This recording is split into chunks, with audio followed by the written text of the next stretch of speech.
Hello everyone, nubkeks here. Welcome back to Nub Raids. We got a fun video today. We've got a couple of interesting things happening here. I've actually got two new letters related to this potential Norse mythology crossover, which is cool.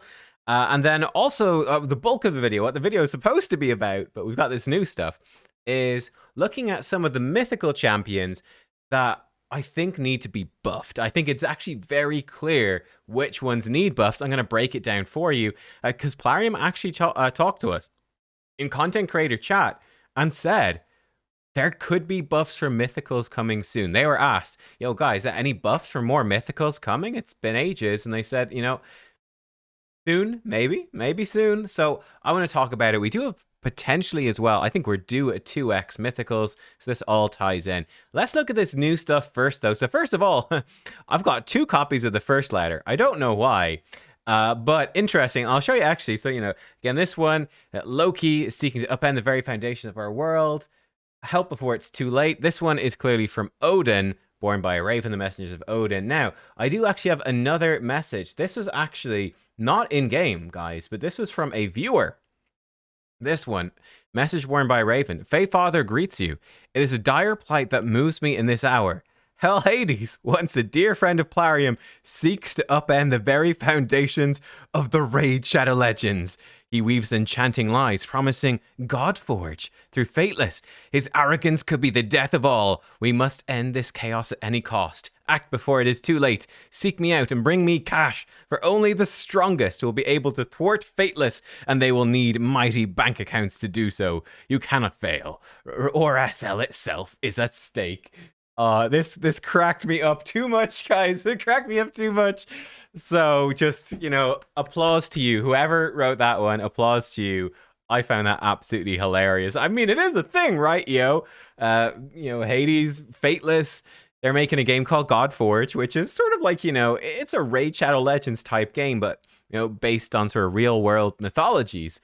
So it's kind of funny for Raid to come out and be like, okay, well, you're based on your game is kind of very much inspired by ours. Well, here's an event with real world mythology, clearly very inspired by yours. I don't know if there's any connection there, but I did think it was funny. Anyway, that letter cracked me up. Let's look at this new letter then, the Deceivers Entreaty. So, I mean, this is always bad, right?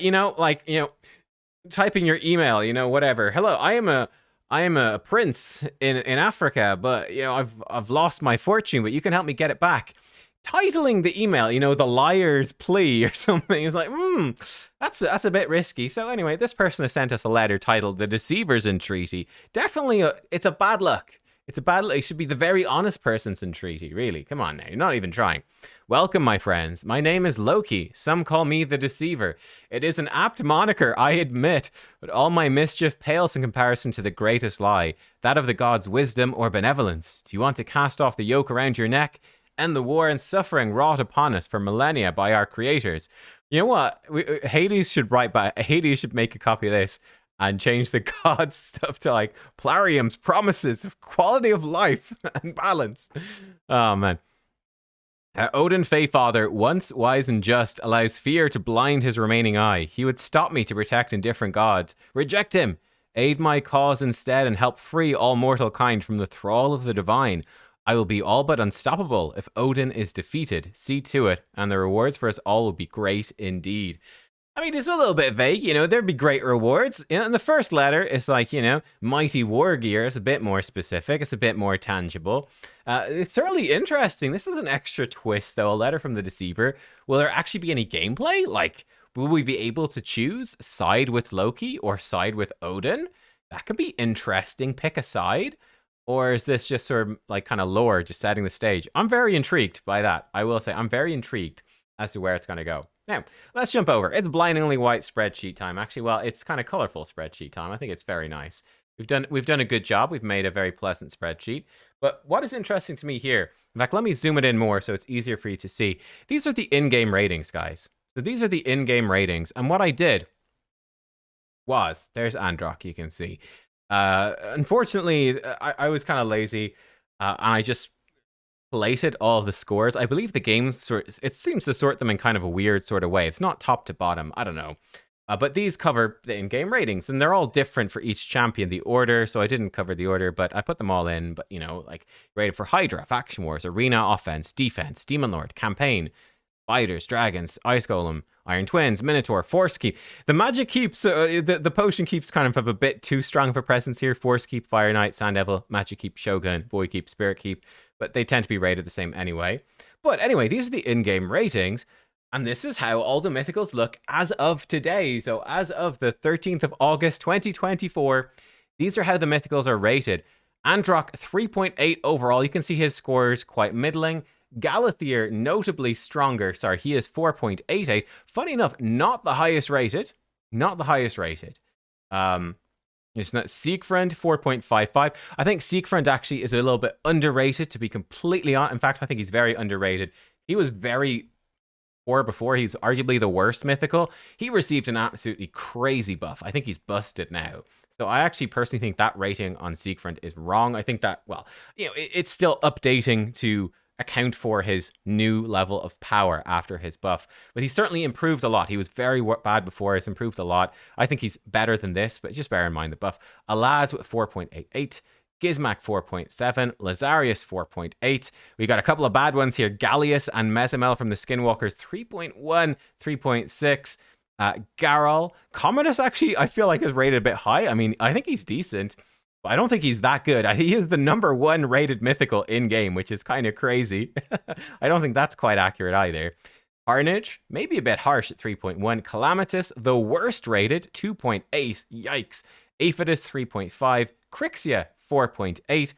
Frolny, 3.8. And then we got some good ones to finish it off. Toshiro, 4.6. I think a little bit underrated, actually. 4.8 for Mikage.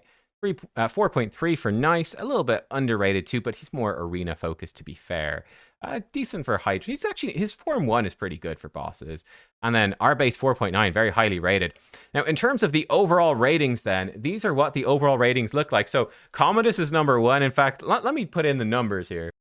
Okay, there we go. We have 19 mythicals right now. We've got the 20th one, Ashnar, the new orc. I did a showcase of the new orc mythical, and his second form kind of sucks, was my honest opinion of that. His second form, definitely lower rated. I would be expecting Ashnar. I didn't test his first form, mind you, but I haven't been too impressed with him. I expect him to be more around the low end, but so he's not looking too promising either. Honestly, that new orc probably needs a buff right away. But what I've done, I've got some in green and some in red.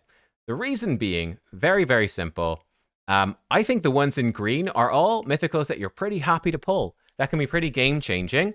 And then the ones in red are honestly ones that you're disappointed to pull. You go, I wish I got one of the other ones instead.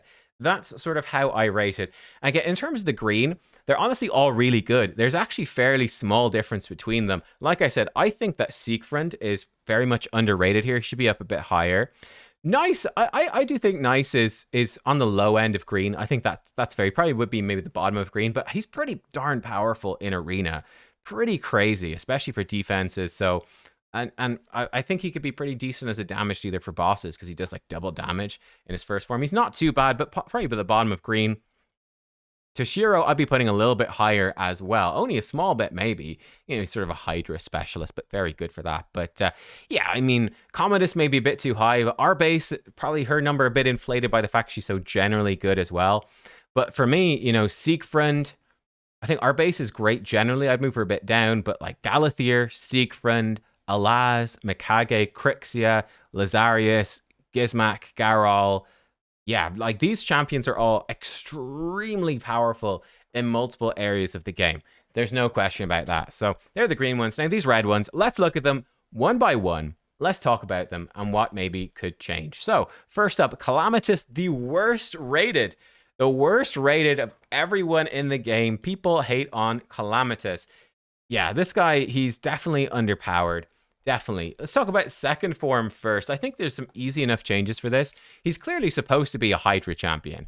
AoE decrease defense hex, ignores life barrier poison cloud. I mean, come on. He's Hydra through and through.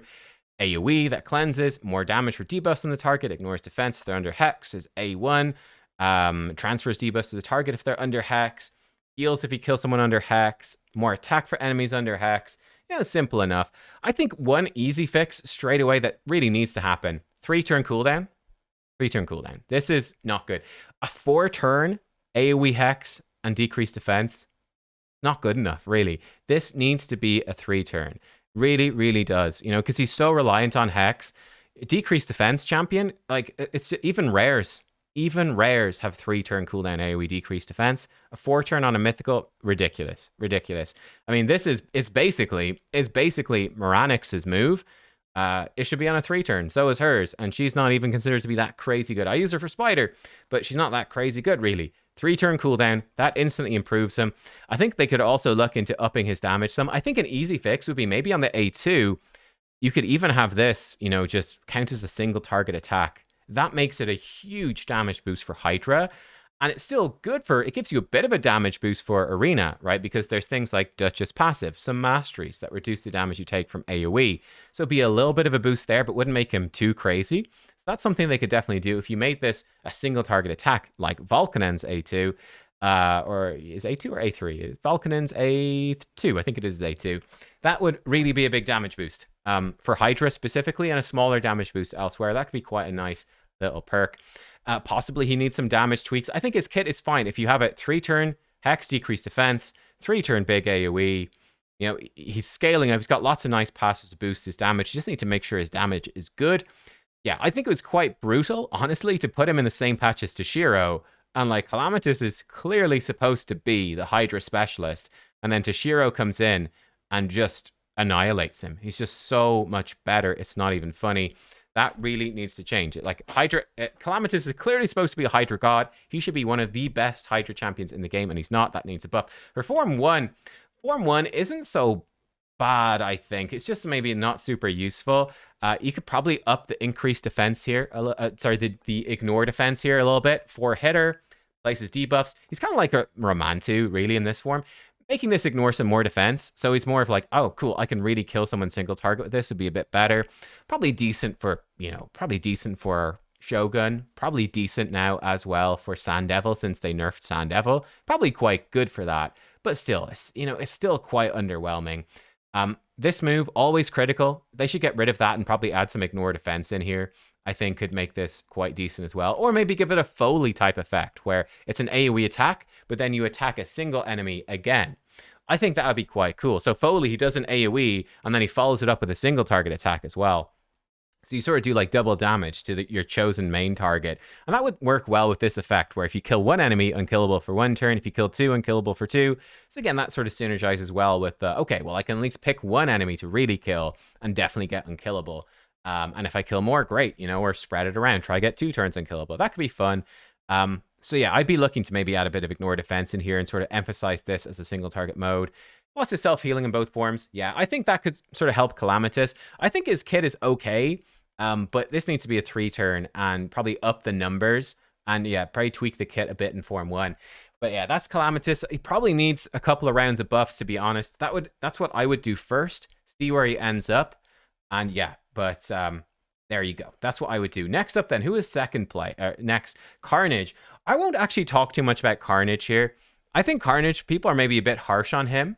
I've seen some of my clanmates. I have seen people use Carnage in Arena, especially because he got the good speed aura. He can put block passive skills and then spread it if he kills somebody, which is actually really good. So I haven't seen enough of Carnage. Same thing with Commodus, actually. I haven't seen enough of either of them to confidently say what should or should not be changed. I'm not sure. So I actually cannot say for Carnage. Truth be told, I wouldn't worry about buffing Carnage now. I think that, let's be honest, I think a lot of people, sorry, this is Siege, but people don't like Siege much either. I think a lot of people just don't bother with Curse City. I think a lot of people don't bother. And you know, for me, I haven't bothered too much. I'm still way off Carnage, right? I think the vast majority of people are in a similar position or have done less than me. I've probably done more than most people. So I really don't think there's any rush to buff Carnage at all. I think you can easily push that back another 6 months and then look at him in another balance pass for the Mythicals. I don't think you need to change him right now, is my honest thought, because I think most people simply don't have him. So that's sort of my thoughts on Carnage. Gallas. Gallas is kind of interesting. Again, he's got terrible reviews here. His Form 1 isn't too bad. So he comes in, 2-turn provoke, AoE, against bosses, 1 turn provoke otherwise, unkillable, and counterattack for 2 turns on himself. That's actually not bad. That's actually pretty good. So AoE provoke with counterattack on himself is A1, counterattacks at decreased speed, and does enemy max HP damage when he counterattacks. That's quite a solid kit, actually. That's quite good. He can fully restore allies destroyed max HP, put revive on death, increase defense on them, and he reflects damage back. If it's a boss, he reflects it more back and heals him. I think his first form, honestly, seems to me pretty good. I'm pretty happy with that. I think his first form is probably fine. I don't have him. Let me know if I'm wrong, but there's quite a lot in this first form. He's a great Hydra champion, right? AoE provoke, can mischief tank, he can decrease speed, he can max HP damage, he can restore your destroyed max HP with increased defense, revive on death. He's keeping himself. He's pretty solid. His form 2, though, kind of sucks, right? Let's be real. His form 2 kind of sucks. So form 2, he's got a 4-turn AoE, more damage for buffs on the target, and then decreases the duration of buffs by 2 turns. That's rough. Like, maybe that could be decrease the buffs beforehand and then go in. That might be a bit better. This is where it's really rough. He's got the AoE decreased defense. He does more damage for decreased defense that he places. The problem with this is that it just doesn't hit very hard. That's sort of the big problem. His damage multipliers in this form are just not that good. He just doesn't hit that hard, especially because you need to build him with accuracy as well, which is definitely a downside.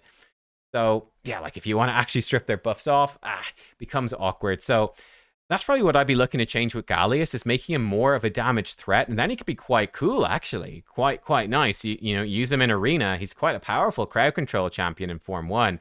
You can swap him to Form 2 and have a powerful damage dealer. I think often what happens in Arena is you swap him over to Form 2 and he just doesn't do too much, is sort of my impression. So I feel like Gallas, probably damage buff in Form 2 would be ideal. Again, you could possibly even change this to a 3-turn, really. It would make him a lot more dangerous. Yeah, probably make him a lot more dangerous. He's so reliant on placing decreased defense. Quite awkward. Quite awkward. Yeah, but just up in the base damage so it's less conditional would be nice. Aphodus up next. I think a lot of people say we'll call him one of the worst. Funny thing is, he does have some decent stuff. He just has a lot of anti-synergy in his kit, where you want to build them in different ways. Like they try to fix it, but it doesn't quite work. So the more burns are out, the better he is. Now, this is a little bit awkward because like for every burn on the enemy team, increases his crit damage up to 100%. So he's sort of designed to be a spider champion. Is that enough for a mythical? I feel like you could lower this down to like 6 stacks, but make it stronger per stack. Like you could have it be 15%, stack up to 6 times, you know? Or make it even a little bit stronger, 20%. Stack up to 5 or 6 times. I don't know. You could do something like that to make him a bit more potent there so that, yeah, he's at his best in Spider, fine, but he's still very strong elsewhere. This just doesn't, you don't really get the full benefit elsewhere, but he boosts up his attack. He can lower their defense. That stuff is cool. He's got AoE, placing burns or blowing them up. He's got an AoE with increased attack for your team and increased enemy debuffs. His A1 perfect fail. It's a decent Form 1. His attack multiplier is pretty terrible, though. They're very low. His attack multipliers are really low. It seems like because he's boosting up his stats here and he self-buffs increase attack, it sort of feels like they punished him by making his multipliers very low. His damage just isn't that crazy high, and that's a bummer. So I'd like to see his attack multipliers actually be higher so that he's more of just a straight-up attack threat, that he feels like more of a threat, and oh man, if he starts burning stuff, God, he starts to really go crazy. I think that would be quite a bit nicer for him. He could possibly have it that he places the burns and explodes them as well in the one move. Could be kind of nice. I don't know if that's essential, but I'd definitely be looking to up the damage for this guy because he doesn't quite have it. His Form 2 is also kind of interesting. It's just sort of eclipsed by other mythicals, but here's sort of the problem, right? Form 2 has the potential to be a really strong crowd control form for Arena. So AoE provoke, strengthen on himself, increase defense on all allies. I mean, number one, you can make that strengthen on all allies as well. That becomes a lot better. Increase defense, strengthen for your team. AoE provoke, but look, AoE provoke on his A2, he's got AoE stun. Okay, now he can weak hit on this one. That's a bit of a problem. But then he also has got a 35% chance to stun an attacker for 1 turn when he's attacked. It's actually not too bad, right? AoE provoke, AoE stun, chances to stun. It's quite a nice little combo. I think sort of the problem is, to make him do this for Arena, you can't really build him tanky and have super high accuracy. It's kind of a bit of a problem. And if you build him with super high accuracy and you build him to be tanky enough to survive in Form 2, well, he's certainly not going to do any damage in Form 1. It's quite awkward. Now, they do attempt to fix this. Here, they increase his defense for every 2 points of attack in his alternate form. That's nice, but there is definitely a problem where it's really hard to actually make him work for both. So, like, you want him to be a great provoker in Form 2 here, a great crowd control champ for Arena in Form 2. He can be that. He's actually quite good at it, but you're making his Form 1 kind of suck. So, definitely some sort of tweaks there. Could be kind of nice, but it's really awkward to know how to fix it. It genuinely is. But the kit's not too bad. I feel like this is a bit underwhelming. Like 2 continuous heal on all allies if no stuns were placed. So you've got a 1-turn provoke.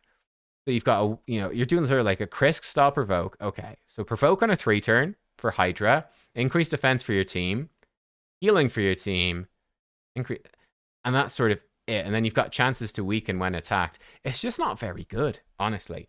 That's not really enough for Hydra. I really think you need increased defense, strengthen for your whole team. That becomes better. Provoke for 1 turn, fine. Okay, the AoE stuff. This could be like also an AoE provoke as well. That could be kind of interesting. AoE provoke into AoE provoke. I don't know. That could be kind of fun.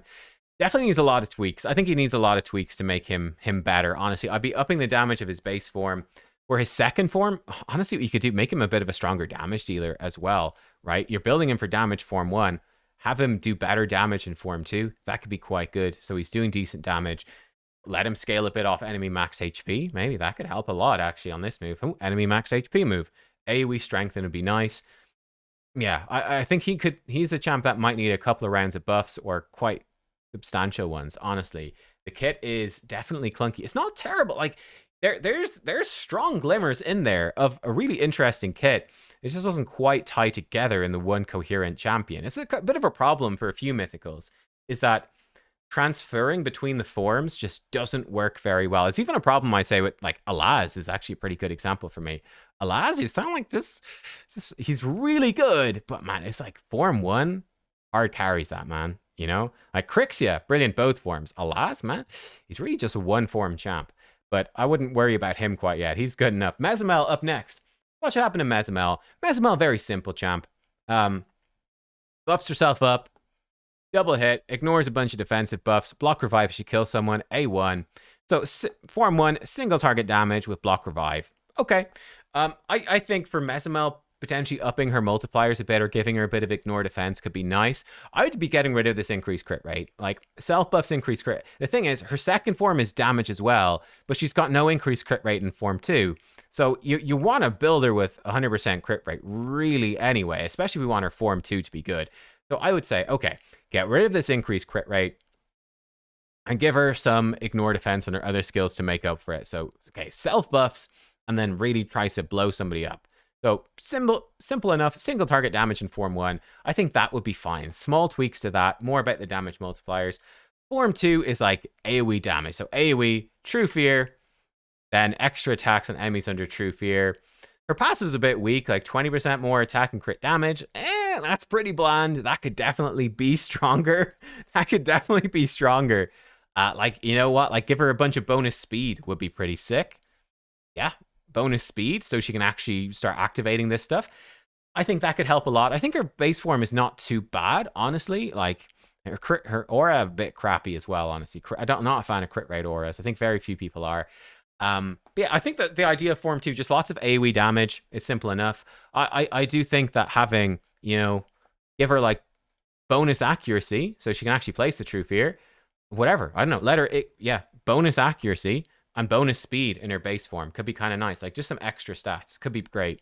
And the idea is, okay, Form 1, single target damage with block revive. Form 2, lots of AoE with some True Fear. Simple, effective, great. And no crit rate buffs, so you can transfer between them easily. I don't think Mazl will ever be crazy OP or anything, but I think she's usable as she is right now. I think some more buffs to make the two forms a bit better and a bit more synergized between them would be enough. Certainly my goal with Mazl I really don't see Mazl ever going past the mid tier for Mythicals. I mean, it's just you'd have to just make a different champion at that point. So yeah, that's sort of where I'm at with Mazl. But I think she's not a bad one to pull. Like she's useful. Just she could be a lot better. Who was up next? Sorry, I didn't pay attention. Androck. Oh, Androck and Frolny. I actually have the two of these, so I can definitely speak a bit more in detail about them. Androck, well, Androck number one has got a gear set problem, which is, I think, impossible to fix, where Form 1, loads of buffs. Form 1 really wants 9-piece protection. Form 2, loads of debuffs. Form 2 really wants 9-piece feral. Now, it does make it a little tricky, I think, to talk about how good Androck is, because he doesn't have access. Nobody has 9-piece feral quite yet. It's definitely a buff to him. But yeah, my main problem with Androck, I think his first form is great, actually. Form 1 is great. Lots of defensive buffs, lots of healing, turn meter boosting. Yeah, Form 1 is perfect. No problems there. Form 1, great. I think it's all about Form 2. Honestly, kind of sucks. Now, basically, the problem is, like, he comes in, buff strip, some pure damage for every buff removed. It's not really that good. And then block buffs on enemies. It's pretty underwhelming, to be completely honest. Buff strip with block buffs. Like, that's a Wukong move right there. Like, it's good, but it's not insane. It's not great. And I think the real problem is you compare that to Galathir, who comes in, goes, okay, buff strip, block active skills for 2 turns. Like, that's infinitely better. That's ridiculously good. I think Calamitus even has the exact same move. So, like, other mythicals are doing a similar thing. Calamitus comes in, buff strip, block active skills, and turn meter steal. That's so much better than remove buffs, block buffs. Who else? Crixia? Was it in Form 1? Remove buffs, lockout. Like, we're getting lockouts, we're getting block active skills, turn meter steals. Androck, he's just block buffs, insignificant damage, buff strip, block buffs. This is a big problem. What I would do would be probably to make... So he does a bunch of buffs on Form 1, and then he extends them bunch of buffs on turn A3, extends them on A2. What I would do for this form right here would be remove buffs, then I would actually do decrease resistance and enfeeble on this move. So strip their buffs, decrease resist, enfeeble. And if it's a boss, bosses cannot be enfeebled, do weaken against bosses. So against Hydra, you're coming in, you're going, okay, strip the buffs, decrease resist, enfeeble. So let's the rest of the... So in Arena, okay, I strip their buffs, I enfeeble them. At least it's impactful. And, you don't want to do another buff strip, block active skills. There's enough mythicals doing that. I think buff strip, enfeeble is very powerful. It's a lot stronger than this. That becomes kind of impactful. Decrease resistance on the buff strip's quite nice as well. And yeah, then what I would do on this move, I do AoE, block buffs, extend debuff duration, and do 5% max HP damage for every debuff that's extended. Oh shit, now suddenly we're talking. Now we are talking, right? Okay, so I strip their buffs, I enfeeble them or weaken them, decrease resistance. Maybe keeping block buffs on that move becomes a little bit too crazy, I think. And then his A2, I think keep the block buffs in there. A2, block buffs, extend the debuffs, and do a chunk of max HP damage. Suddenly he becomes way stronger. And I think then the gearing becomes more so focused on generally building him in feral. So you can be like, okay, I can use Form 1 to be like a super tank for the team, and that's sort of just easy to make it work. Form 2, I go in feral. I've got really powerful debuffs. I'm actually a max HP damage dealer now on my A2, so that works really well as well. And yeah, it just synergizes a lot better. I think having the increased accuracy in his passive is pretty underwhelming as well in his current form, because, like, yeah, it's just kind of awkward. So, okay, they got loads of buffs. I got to do my buff strip, but then I don't have enough accuracy for my other stuff because I don't have any buffs anymore. If you have the decreased resistance on this move, not only does it mirror Form 1 better, but you get to use your increased accuracy for their buffs to buff strip decrease resistance, and then they've decreased resistance on for your other debuffs. So again, it makes it easier to build him. Like, it's just like fast and tanky with decent accuracy, as opposed to a more buff strip focused champion, where you need, like, yeah, you basically need crazy accuracy, So I think that could improve him a ton. I just feel like this move right here is just too underwhelming. This move doesn't do enough.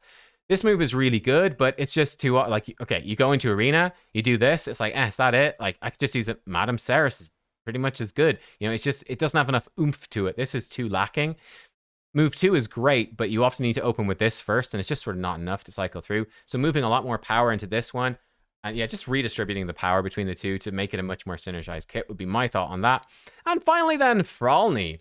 Frolny, what did people give Frolny? 3.8. Yeah, there's quite a big jump. Like, there's basically as much of a gap from the top of green to the bottom of green as from the bottom of green to the top of red. Like, basically 0.5.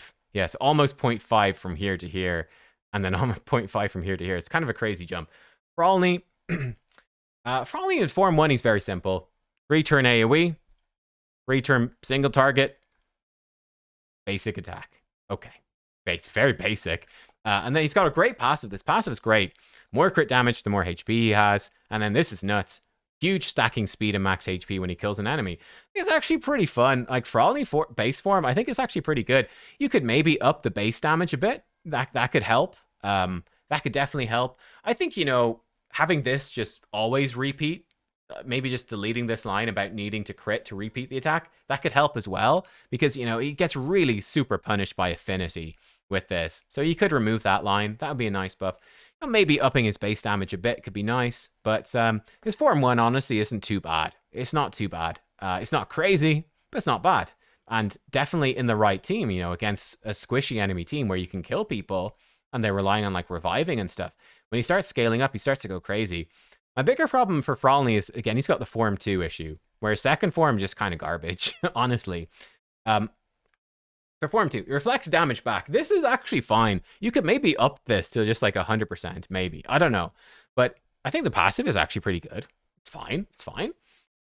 This A3, though, sucks. This sucks. 3-turn cooldown, ally protection with unkillable on himself. Then a conditional shield proportional to his defense. His defense is not going to be that crazy in the first place because you're building him as a HP nuker for Form 1. Obviously enough. But look, 3-turn, ally protection, 3-turn cooldown, ally protection. Like, that's an epic move. That's an epic move right there. That's not good. Not great. A legendary move is 3-turn ally protection and increased defense. That's what legendaries have. I think a mythical should have that at least. I honestly think it'd still be pretty underwhelming. I honestly think you've got the potential to do something really powerful here. You could have this be, let's say, you could have it be a 4-turn cooldown, ally protection, and unkillable on the whole team. So be sort of like a Sir Nick level, right? 2-turn unkillable for your team on a 4-turn cooldown. That becomes pretty insane. The ally protection then is kind of nice as well to help your team at least stay somewhat healthy and synergizes with his A2, which is sort of equalizing your ally's HP and healing him.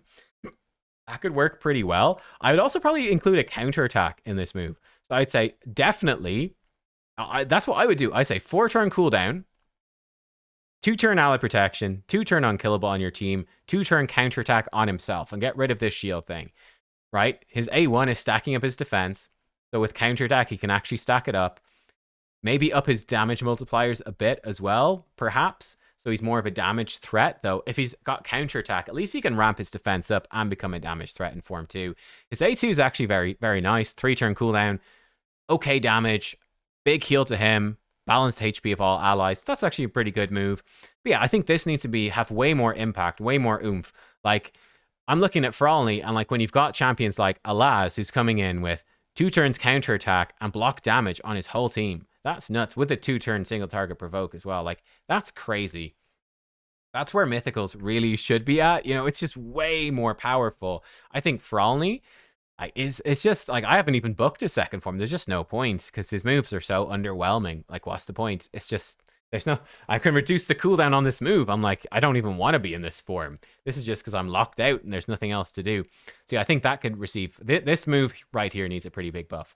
And yeah, those are the things then I would change for them. Nice, again, I wouldn't touch any of the ones in green quite yet. Like I said, I wouldn't probably touch Carnage quite yet. And I do even small tweaks to I'd probably even touch up all of these. I probably would try to come in and buff all of them at least a little bit so that even if they don't jump up necessarily into the green, that they're at least getting up into like they're getting close, at least. That would be the goal, is to make them much better, to make them equal. Because, I mean, like, I've proposed some pretty massive buffs to these champions, but I mean, like, I just feel like it feels so bad. You get so few of these champs as a player. It should be a moment of extreme excitement. Like, that's just not good enough. Calamitus, like, these are just not good enough for players, right? You could have one player come in, pulls a Galathier. That's insane. Or Arbais pulls in a Laz, gets a Crixia, Lazarius. Like, that's insane. You're like, holy shit, this is super hype. Gizma, all of these, they're super hype. Siegfried, super hype. Gosh, you pull off a Frolny, you're like, okay, I guess he's all right. I mean, he's a decent HP nuker. Frolny, he's pretty good, I guess. Not too bad, but not that crazy. I mean, how much better than Arix is Frolny? I don't know.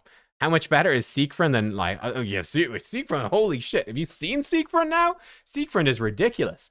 Again, like, we talk about potentially giving him, unkillable on 2 turns on a 4 turn. Like, frick, have you seen Siegfried?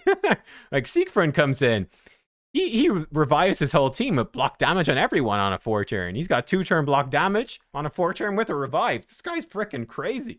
So yeah, I don't know. I'm curious. Let me know what you think about this. When they buff Siegfried, my god, did they buff Siegfried? Siegfried went from terrible to absolutely god tier. So yeah, I mean, maybe I've proposed too small of nerfs. Too small of buffs on these ones. Let me know. Do they need bigger buffs?